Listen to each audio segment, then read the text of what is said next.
The outbreak of coronavirus disease has no doubt created a global health crisis that has had a deep impact on the way people perceive the world and everyday lives. It is no doubt that social media platforms have played a crucial role in disseminating news about the spread of COVID-19. Social media is one of the best ways to share news nowadays, especially when trying to alert people of something serious in fast manner.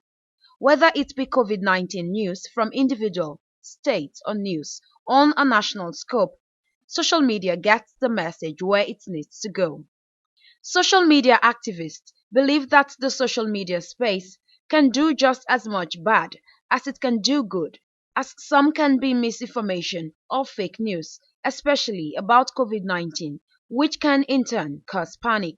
I honestly do think that there are positive and there are negative impacts of using social media in times like this. First, I'll start with the negative, which doesn't help. There are a lot of false information going on around, and a lot of people are traumatized. There's anxiety, and dealing with false narratives and information also distorts. The positive thing is that it has helped us to know what's going on around the world. So it's not like we're in a global community where we're just locked away and we don't know what's happening in one place in the US or in New York or in London or in Abuja or in Lagos.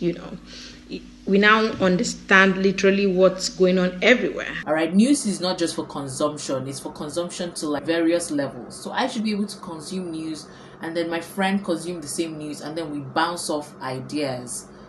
We have conversations about what we just read or what we just watched. That's why social media brings this extra nuance when it comes to conversations. But then again, it doesn't stop there. I talked about how easy it is to share and how it opens up conversations.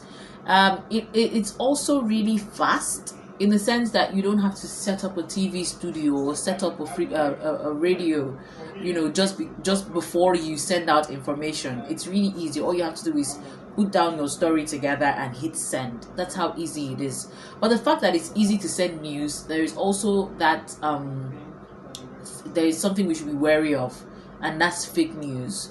Because of how easy it is to share news, it's really easy for fake news to gain popularity amongst us. And in that space, we all have a duty to protect this, because this is all we have. If we understand the nature of the disease we're dealing with, we will know that it's important that people they have the right information, they know how to protect themselves, they know how and what to do at every given point, they know where to ask for help, they know the kind of assistance they can get from government, from organizations like the NCDC and the likes. And so democratizing information is a great thing. Secondly is that it's been able to demonetize information, meaning that sending the right information out comes really about at no cost. Social media has brought the world closer now through information. Since the outbreak of this is linking people up using information. You get to know what is happening in other countries of the world. So I can't think of any other time that the world has come close to being this one than now. So I think it's a very impressive role of the social media again. However, for everything that has an advantage, there's usually a disadvantage. And the only disadvantage I think the social media has at this point in time is the growth of fake news. Social media can be a powerful tool for behavioral change when used wisely, and until misinformation can be identified in close to real time on social media platforms, everyone needs to be careful about where they get their news about coronavirus.